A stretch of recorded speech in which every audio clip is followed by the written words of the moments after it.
근데 M3 프로가 조금 애매합니다. 이거 보세요. 똑같이 12코어로 지원해요. 이전에 M2 프로도 12코어 지원했잖아요. 근데 이거 뭐야? 이거 뭐야? 6개의 퍼포먼스 코어, 6개의 이피션스 코어. M2 프로는 8개의 퍼포먼스 코어였거든요. 근데 이거는 사실상 다운그레이드야 이거. 네, 여러분 반갑습니다. 안대공학 에러입니다. 애플이 옥토버 이벤트로서 스케리 페스트 행사를 열었습니다. 모두가 기대를 했듯이 M3 라인업들이 죄다 쫙 나왔는데요. 울트라 빼고요. M3, M3 프로, M3 맥스까지 나왔는데 보통 이제 굿모닝 하면서 팀쿡이 시작을 하는데 이제 이 할로윈 전날을 배경으로 스케리한 분위기를 형성을 하고 있죠. 지난달에 아이폰 15 프로 시리즈에 탑재된 최초의 3나노 프로세서인 A17 프로 칩이 탑재된 것처럼 랩탑 PC용 프로세서로서 최초로 TSMC의 3나노 공정이 들어갔죠. 바로 N3 또는 N3B 공정이라고 부르는 바로 그 3나노 공정이 들어갔는데 사실 아이폰 15 프로에서 정말 이 괄목할 만한 어마어마한 성능 향상이라고 하기엔 조금 아쉬운 부분이 있었거든요. 그래서 이 세 개의 칩셋을 소개를 한 만큼 각각의 뭔가 성능이 많이 향상된 부분도 있고 향상이 거의 안 된 것도 있어요. 요거를 애플이 교묘하게 좀 숨겨가지고 한 부분이 있는데 요거 하나하나 짚어드릴 거고요. 오늘은 이제 아이맥과 맥북 중심으로 얘기한다기보다는 실제로 이 M3 칩셋들의 성능이 어느 정도 되는지 그리고 이번에 애플이 GPU에 대해서 상당히 신경을 쓴 부분인데 여기에 탑재된 기술이 무엇이었고 기존의 기술의 문제는 무엇인지 잘 알려지지 않은 내용들까지 한번 짚어가면서 얘기를 드리고 마지막으로 조금 이제 사람들이 알아차리지 못한 부분들도 좀 정리해보는 시간 가져보도록 하겠습니다. 일단 갑자기 매년 하지 않던 짓을 했잖아요. 10월 이벤트를 왜 했냐 하면은 이 표로 설명될 수 있는 부분이 있는 것 같습니다. 이게 2013년 3분기 실적이고 22년 3분기 실적이 되겠죠. 여기 랩탑 시장의 탑6에 해당하는 기업들의 실적이 나와 있는데 애플이 보면은 이 성장 실적이 24%로 가장 많이 떨어집니다. 좀 급했겠죠. 어떻게 보면은 코로나 시즌 때 수요를 많이 받기도 했지만도 전반적으로 뭐 랩탑 시장이 많이 죽었다고 하지만 그만큼 애플도 또 많이 손실이 된 부분이 있었습니다. 물론 여기에서는 M2의 선전이 그렇게 강력하지도 못했던 부분도 있고 M1이 워낙 강력했기 때문에 M1을 사용하는 사람들이 굳이 M2 혹은 M2 프로 울트라 이렇게 바꿔갈 필요가 있었느냐라고 보면은 그런 부분들이 좀 약했다라는 것이 있었겠죠. 어쨌든 간에 뭐 주가 방어도 해야 되고 해서 좀 빠르게 출시를 하면서 했던 게 아닌가 싶습니다. 전체적으로 요약을 하면은 M3, M3 프로, M3 맥스가 아래 보시다시피 이러한 CPU, GPU 구조의 메모리 구조를 갖고 있는데요. 이것 말고도 GPU 렌더링 관련된 소식들 그리고 AV1 디코더 A가 하드웨어로 지원이 된다라는 거 이것도 상당히 신박한 부분이고 GPU 부분에 신규로 탑재된 부분도 있거든요. 이런 부분들 하나하나 천천히 다뤄보도록 할게요. 그리고 마지막 부분에 진짜 놓칠 수 있는 거 그리고 실제로 맥북 프로를 사거나 아이맥을 사실 때 꼭 확인하시고 할 부분들 간단하게 짚고 넘어가도록 하겠습니다. 이렇게 세 개의 칩이 등장을 하다 보니 결국은 이 3나노 프로세서 그러니까 TSMC가 지금 3나노 공정에서 지금 너무 물량이 많이 들어오다 보니까 빨리빨리 이게 소화를 못 해내고 있거든요. 그래서 M1 맥스 같은 경우에는 조금 있다가 출시가 된다라고 얘기가 나오고도 있습니다. 그런 부분들 참고를 해주시고요. 아직 TSMC에서 이 N3 공정의 수율이 충분히 나오지 않고 있다라는 얘기가 나오고 있습니다. 마지막으로 이 팁스터들이나 루머에 의하면은 약 55% 정도라고 보고 있는데 아무래도 이 N3B 공정 요 공정에서는 지금 M3 칩셋과 A17 프로 요렇게만 한정해서 생산을 한 뒤에 N3E 공정으로 넘어가지 않을까 싶은 부분이 있어요. 그만큼 수율 부분에서 이제 문제도 있고 단가도 너무 올라가기 때문에 이번에 좀 알아보시면 알겠지만 가격이 오르기도 했거든요. 이런 부분들 참고해 주시고요. 처음부터 강조된 게 바로 GPU였는데 이게 렌더링 속도가 2.5배나 빨라집니다. 방금 보셨던 그 다이나믹 캐싱이라는 새로운 마이크로 아키텍처 하에서 메모리를 잘 관리할 수 있는 방법을 찾은 것인데요. 원래는 GPU를 사용할 때 저렇게 온칩에서 메모리 사용량이 왔다 갔다 하겠죠. 어떠한 업무가 할당되었냐에 따라서. 그러면은 저 빨간색으로 차지한 부분들은 사실 낭비가 되는 겁니다. 무슨 말이냐? GPU 코어가 충분히 있는데도 충분히 활용을 할 수가 없다는 거죠. 지금 오른쪽 보신 게 새로운 구조로 다이나믹 캐싱이라는 구조로 갖고 온 것인데 일단 저렇게 이제 그 그레이딩으로 표현을 되어 있지만도 뭔가 좀 더 잘 활용할 수 있다라고 주장하는 부분이 있죠. 이게 업계 최초로 적용됐다라고 하는 건데 기본적인 개념으로 봤을 때는 일단 하드웨어의 로컬 메모리 사용을 실시간으로 먼저 할당을 하고 어떤 특정 작업에 대해서 이렇게 메모리에 할당해줘 이렇게 어떤 양이 설정되지 않습니까? 예를 들어 우리가 렌더링을 한다거나 아니면 게이밍을 한다거나 하면은 특정 메모리 요만큼 써야 된다라고 하는데 이때 필요한 정확한 양의 메모리만 딱 사용을 한다고 합니다. 그래서 들쭉날쭉한 어떤 메모리 왔다 갔다 해야 되는 뭐 게이밍이라던가 아니면은 우리가 작업용으로 쓸 때에 이러한 GPU 관리를 효율적으로 할 수가 있는 부분이 있겠죠. 이게 결국은 프로세서 측면에서는 하드웨어는 존재하고 있는데 얘네들을 얼마나 잘 활용할 것인가에 대한 스케줄링에 관련된 문제거든요. 이게 작년에 원래 M1 기준으로 GPU가 처음 나왔을 때 그러니까 애플이 이제 야심차게 GPU 코드 딱 자기들이 설계해서 넣었을 때에 요런 부분들이 좀 이슈가 된 적이 있었습니다. 제가 아티클로 분석을 해 보았을 때는 이 GPU가 메모리를 할당 받아올 때 특정한 버퍼가 있어요.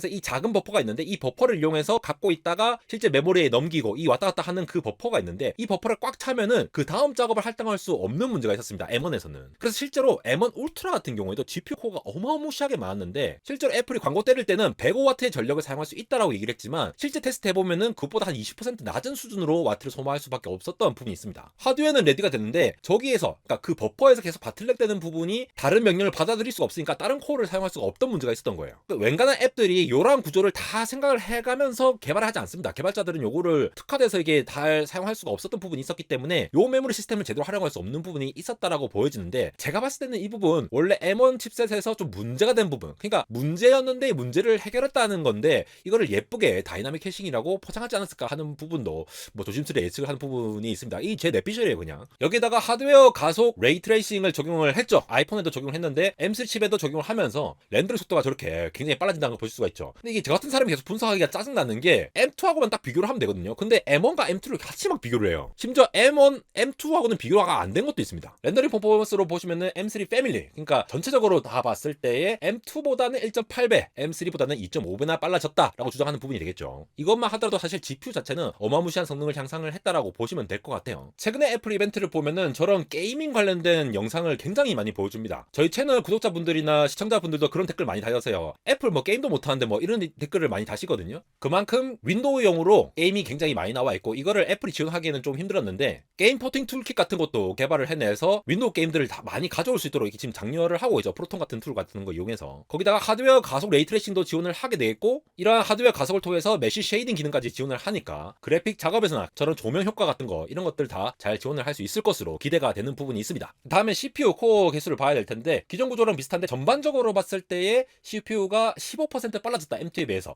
M1에 비해서는 30% 빨라. 에피션시 코어는 50%에서 30% 개선된 거 보이시죠? 그러니까 확실히 개선된 게 있어요. P코어 따로, E코어 따로를 비교하면은 P코어는 M2에 비해서 15% 이상 향상됐다. E코어 30% 향상됐다 이렇게 말할 수가 있고 지금 보시다시피 CPU 퍼포먼스가 동일 성능 비교했을 때 파워가 반밖에 안 들고 GPU 같은 경우에도 동일 성능에서 거의 반밖에 들지 않는 요거는 이제 공정 효과가 아무래도 있겠죠. 근데 이거를 잘 따져보셔야 돼요. 여러분 M2, M3 패밀리의 P코어와 E코어를 따로따로 이렇게 비교를 했는데 보시죠. M3 같은 경우에 8코어 CPU인데 M1에 비해서 35% M1은 일단 비교하지 맙시다. M1도 많이 가지고 계시겠지만 근데 M2 같은 경우에는 20% 향상됐죠. 이 정도면은 저는 충분한 향상이었다고 생각합니다. 그렇게 하면서 지금 M3가 맥북 프로에도 탑재가 되거든요. 그래서 충분히 전문가용으로도 작업할 수 있도록 맥북 프로에도 들어가서 작업할 수 있을 만한 성능을 보였다라고 볼 수 있는 부분이 있겠죠. 요거는 나중에 벤치 결과가 나오면 다시 한 번 더 분석을 하겠습니다. 그래서 P코어도 4개, E코어도 4개 이러한 구조는 그대로 가고 있어요. CPU 같은 경우에는. 그리고 GPU도 10코어 구조로 그대로 가는데 아까 말씀드린 다이나믹 캐싱을 지원하는 새로운 아키텍처를 가져가고 메시 쉐이딩 지원하고 레이트레이싱 지원하고 GPU 성능이 M2에 비해서는 20% 향상됐다. 이렇게 얘기하는 부분들이 있습니다. 근데 M3 프로가 조금 애매합니다. 이거 보세요. 똑같이 12코어로 지원해요. 이전에 M2 프로도 12코어 지원했잖아요. 근데 이 부분 이거 뭐야? 6개의 퍼포먼스 코어, 6개의 이피션스 코어. M2 프로는 8개의 퍼포먼스 코어였거든요. 근데 이거는 사실상 다운그레이드야 이거. 그러면서 비교는 뭐랑 한다? M1 프로랑만 하고 있어요. 이거 20% 베스트하다고. M2 프로랑 비교하면은 거의 성능 차이가 없다라고 예측되는 부분이거든요. 물론 18코어 GPU 같은 경우에는 M1 프로보다 40%, M2 프로보다 10% 개선이 있었습니다. 그런데 야 이거 M3 프로 이렇게 되면은 물론 성능 향상했지만 거의 향상이 없다고 하면 이거 누가 살까라고 하는 부분 이런 부분들 주목해야 된다는 거죠. 지금 보시는 거는 또 메모리 밴드위스 얘기인데 이거는 M2 프로에 대한 얘기입니다. M2 프로가 이렇게 메모리를 4개 박아 넣으면서 밴드위스가 200GB/s다라 해서 엄청나게 놀랬죠. 그러니까 M2는 100GB, 프로는 200GB, 맥스는 400GB 뭐 이렇게 얘기를 했었잖아요. 그래서 웹페이지 가서 다시 좀 증빙을 해보겠습니다. 이거 보십시오. M3 프로 칩, M2 프로 칩이죠. 두 개 비교했는데 똑같이 12코어지만 얘는 6개 퍼포먼스예요. M3가 6개 퍼포먼스예요. M2는 8개지만. 그러니까 두 개 줄고 이건 실상 다운그레이드입니다. 그리고 GPU조차도 19코어에서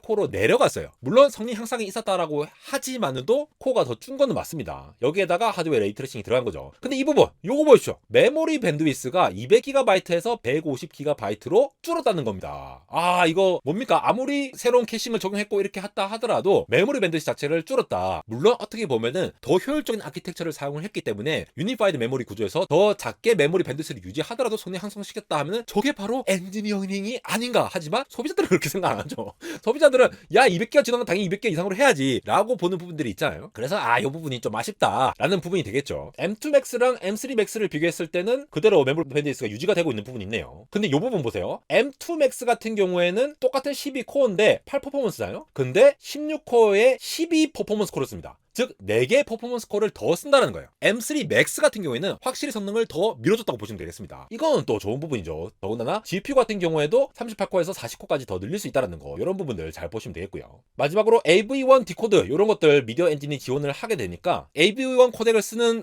전문가용 작업에 있어서는 뭐 유튜브나 여러 가지 이런 것들을 빠르게 처리할 수 있다는 거. 그러니까 M3 칩에서 AV1 디코드를, 요거는 지금 인텔이나 AMD도 점차 이게 다 하드웨어로 가속을 지원하고 있잖아요. 이런 것도 해줘야지 경쟁이 되겠죠. 그런데 또 좀 아쉬운 게 여기 Faster 16코어 뉴럴 엔진이라고 되어 있는데, 제가 아티클을 좀 찾아봤는데 아이폰 같은 경우에는 뉴럴 엔진이 35톱스거든요. 이게 스냅드래곤 X 엘리트에서 나온 그 수치와 거의 비슷한 수준입니다. 그만큼 빵빵하게 노트북에서 빠르게 지원하겠다가 퀄컴의 전략이잖아요. 근데 오히려 맥북 프로에서는, 그리고 아이맥 이런 M3 프로, M3 맥스 칩에서는 얘 수치가 18로 떨어집니다. 아이폰보다도 못한 거예요. 요거는 제가 아티클을 좀 더 확인을 해봐야 알겠지만도 수치가 좀 더 낮아졌거든요. 이런 전략으로 봤을 때 애플은 온 디바이스로 뉴럴 엔진을 빵빵하게 지원하는 거는 조금 약하게 보고 있지 않나 라고 느끼는 부분들이 있습니다. 요거는 추가 아티클이 나오고 분석이 되면은 또 영상을 만들도록 하겠습니다. 그래서 제가 칩셋 얘기만 했는데 또 이 색깔 얘기를 안 할 수가 없어서, 맥북의 새로운 컬러 스페이스 블랙이 나왔습니다. 원래 스페이스 그레이가 있었고 뭐 전통적인 실버 색상이 있었죠. 근데 스페이스 블랙이 추가가 된 겁니다. 근데 이게 완벽하게 추가가 된 게 또 아니에요. 뭐냐? 이것도 웹사이트 가서 제가 확인해 볼게요. 자, 여기 보시면 새 맥북 프로를 구입해 볼까요? 그래가지고 뭐 13인치 16인치 있는데, 자, 이 보이십니까? 지금 전체로 봤는데 M3를 클릭하면은 뭐야, 스페이스 그레이랑 실버밖에 없네? 그래, M3 프로로 가야 스페이스 블랙이 있구나. 이것까지도 끝나누기로 했어요. 요것도 아쉽고, M3 같은 경우에는 여전히 8GB 통합 메모리.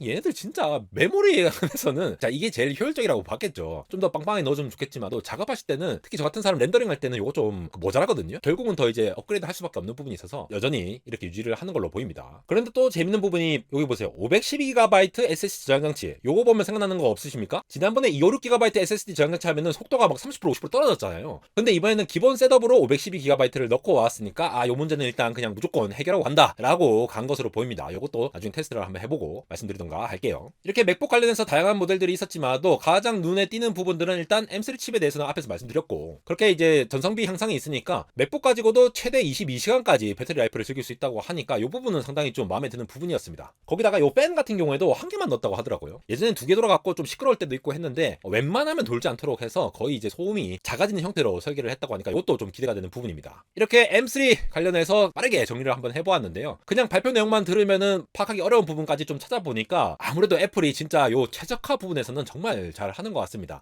어쨌든 램을 좀 적게 쓰고 최적화하면서 코어 수를 줄이면서도 성능 향상시키는 방법을 찾았다고 보시면 될 것 같고, 더군다나 GPU 성능도 신경을 많이 쓰고 있고 윈도우용 게임도 이 툴킷 사용해서 되니까 여러 가지 방면에서 애플이 랩탑 시장을 좀 잡아먹으려고, 그리고 까내려진 이 마켓 쉐어를 끌어올리려고 노력하는 모습이 아닐까 싶습니다. 이렇게 M3 칩을 빠르게 정리해보면서 이번 기회에 아이맥 한번 질러야 되는 거 아닌가? 라고 엄청나게 지름신을 영접하며 가슴을 다독이고 있는 안달공학 에러였습니다.